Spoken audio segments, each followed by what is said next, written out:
Baiklah, Assalamualaikum warahmatullahi wabarakatuh. Saya Aulia Fajrin Ramadhani Nasution dari jurusan Geografi Universitas Negeri Padang. Good day semuanya. Jadi kembali lagi di video saya yang sekarang ini mungkin terkait dengan presentasi ya. Nah, pembahasan studi kasus gitu terkait dengan autokorelasi statistik spasial. Nah, seperti yang apa saya bilang di video sebelumnya yang bahas tentang regresi. Jadi autokorelasi dan regresi ini, jika misalnya kemarin kita membahas tentang seri tutorial, nah sekarang kita akan membahas terkait dengan studi kasus. Jadi bagaimana kita memanfaatkan metode-metode yang telah kita bahas sebelumnya ke dalam kasus-kasus yang nyata. Nah langsung saja, pertama kita bahas dulu apa sih itu autokorelasi statistik spasial. Jadi konsepnya itu autokorelasi sebenarnya dapat muncul dalam regresi pada pembahasan pengujian asumsi klasik. Nah, asumsi klasik regresi. Nah, yaitu adanya korelasi atau saling berhubungannya antar data pengamatan dalam konteks asumsi klasik regresi. Nah, peneliti sebenarnya harus mempertimbangkan ada atau tidaknya korelasi antar residual yang dihasilkan oleh model regresi. Nah, sedangkan pada regresi terbobot spasial itu biasanya peneliti harus mempertimbangkan ada atau tidaknya korelasi, ketersambungan, keterkaitan data pengamatan antar wilayah satu dengan lainnya atau tidak. Nah, berdasarkan pada konsepsi autokorelasi spasial ini, maka menjadi penting bagi peneliti untuk memiliki data pengamatan yang terdapat unsur keruangannya. Nah, jadi kalau misalnya yang kita olah kemarin itu berbentuk vektor ya, yang ada batas administrasinya. Jadi administrasi itu batas administrasi baik itu kecamatan ataupun kabupaten itu merupakan unsur keruangan atau unsur spasial dari proses pemodelan yang kita lakukan begitu. Nah, lalu setidaknya nih terdapat dua ukuran umum yang dapat digunakan oleh peneliti untuk mengidentifikasi ada atau tidaknya autokorelasi spasial. Nah, di antaranya itu yaitu Moran's First dan juga Lisa. Nah, Moran's First ini digunakan untuk mengenali autokorelasi spasial secara global atas sekumpulan data pengamatan. Dan LISA ini atau kita sebut juga itu Local Indicators of Spatial Association yang merupakan nilai Moran's First lokal untuk mengidentifikasi secara spesifik autokorelasi spasial tiap data pengamatan. Nah, jadi Moran's First ini dia bersifat global, sedangkan LISA ini dia bersifat lokal.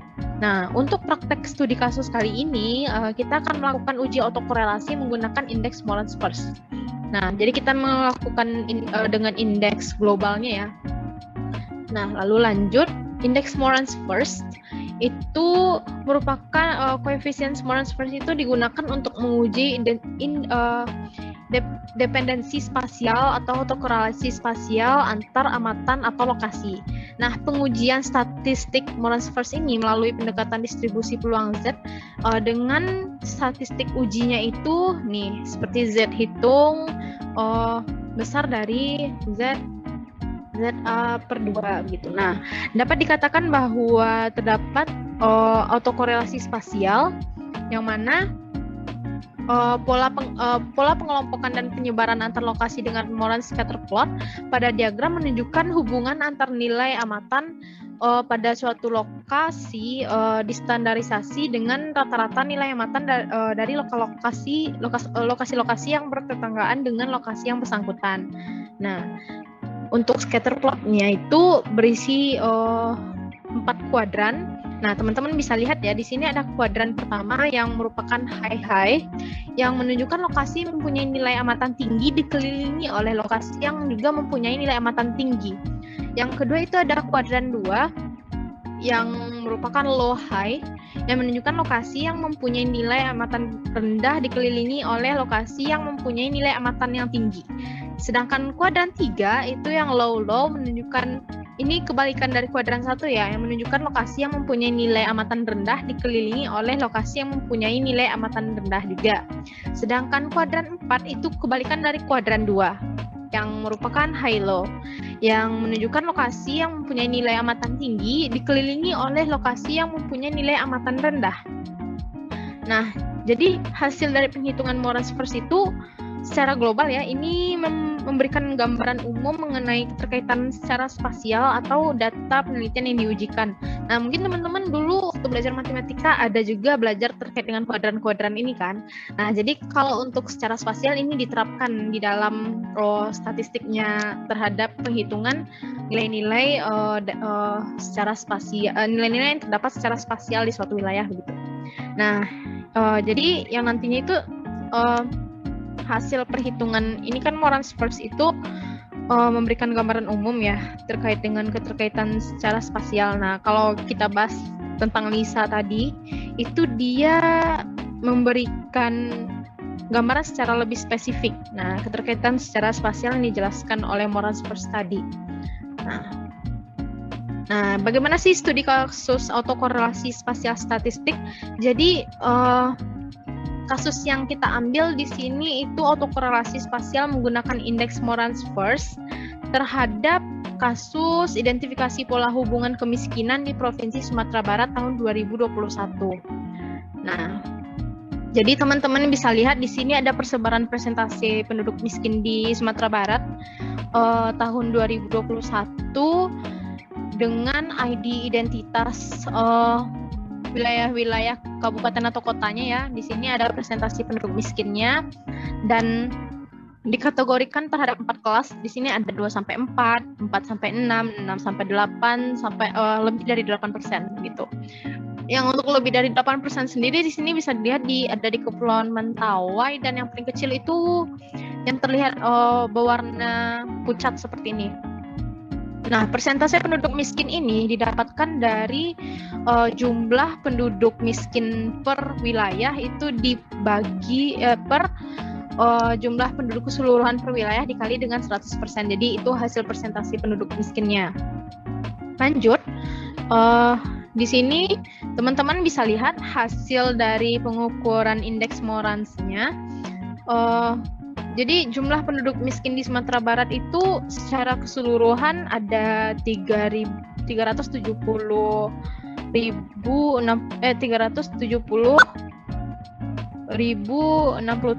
jiwa.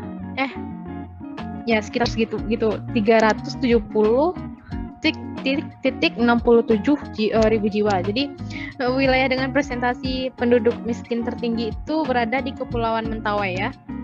Tadi sekitar 16,18%. Kalau dilihat lagi nih, lalu diikuti oleh Kabupaten Pasaman Barat sebesar 8,1% dan Kabupaten Pesisir Selatan sebesar 7,34%. Nah, sedangkan wilayah dengan jumlah presentasi penduduk miskin terendah itu ada pada Kabupaten Sawalunto sebesar 2,3%, diikuti Kota Solo sebesar 3,1% dan Kota Pariaman sebesar 4,19%.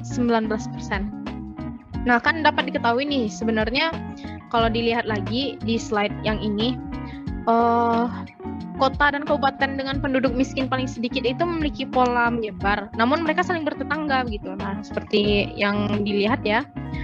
Sedangkan kota dan kabupaten dengan jumlah penduduk miskin tertinggi itu cenderung terfragmentasi atau terpisahkan, dan namun mereka juga saling berdekatan gitu. Nah, ini yang untuk lebih 6-8% ya, mereka saling bertetangga, yang paling besar itu terfragmentasi sendiri. Nah, kita bahas lagi tadi terkait dengan hasilnya. Nah, untuk hasilnya, berdasarkan hasil pengujian autokorelasi spasial dengan Moran-Spurs Index, yang terhitung itu Moran-Spurs Index-nya itu adalah min 0,033865 dengan Z hitungnya itu min 1, dengan min hitungnya itu adalah min 1,189016. Jadi Z hitungnya itu 0,378528. Nah, autokorelasi ini menunjukkan bahwa kurang terdapatnya ketertarikan atau hubungan nilai presentasi penduduk miskin antar kota atau kabupaten di Sumatera Barat, di mana angka Moran-Spurs-nya itu tidak lebih besar dari p-value-nya. Nah, jadi menunjukkan tidak adanya korelasi positif atau pola yang mengelompok dan cenderung kurang memiliki kesamaan karakteristik pada lokasi yang berdekatan. Nah, jadi ini untuk hasilnya saja itu dia bersifat random ya. Jadi tervalidasikanlah hasil perhitungan kita. Nah, lalu selanjutnya itu, nah untuk gambaran selanjutnya ini merupakan scatter plot Moravec yang menunjukkan pola hubungan antar presentasi penduduk miskin pada kabupaten atau kota dengan kabupaten atau kota lainnya. Nah, di mana kuadran 1 itu bisa dilihat ada wilayah Payakumbuh, Pasaman, 50 kota, Pasaman Barat. Kuadran 2 itu ada Sawalunto, Kota Solo, Pariaman, Tanah Datar, dan Bukit Tinggi. Sedangkan kuadran 3 itu Padang dan Padang Panjang. Dan yang terakhir itu kuadran 4 ada di Padang Pariaman, Sijunjung, Solo Selatan, Pesisir Selatan, Solo, Damasraya, dan Agam. Nah, seperti yang penjelasan terkait dengan penjelasan kita di awal, itu kuadran 1 ini dia memiliki nilai persentase penduduk miskin tinggi dan berdekatan dengan dengan kabupaten lain yang memiliki nilai persentase penduduk penduduk miskin yang masih tinggi juga gitu. Nah, sedangkan yang kuadran 2 ini dia nilai persentase penduduk miskinnya rendah, berdekatan dengan wilayah dengan nilai persentase tinggi. Nah, sedangkan yang 3 di sini nilai persentase penduduk miskinnya rendah, berdekatan dengan wilayah dengan nilai persentase rendah juga gitu. Nah, tadi kalau Padang Panjang dia tersebar, ada juga yang tersebar, ada juga yang kalau wilayah-wilayah dengan penduduk miskin rendah tadi ya, namun dia bertetangga gitu. Nah, ada yang kuadran 4 itu nilai persentase penduduk miskinnya tinggi, berdekatan dengan wilayah dengan persentase penduduk miskinnya juga rendah gitu. Nah, mungkin itu saja studi kasus terkait dengan autokorelasi statistik spasial. Jikalau mungkin teman-teman ada pertanyaan atau hal yang ingin didiskusikan dapat ditinggalkan di kolom komentar. Mohon maaf jika ada kesalahan. Wabillahi taufiq wal hidayah. Wassalamualaikum warahmatullahi wabarakatuh.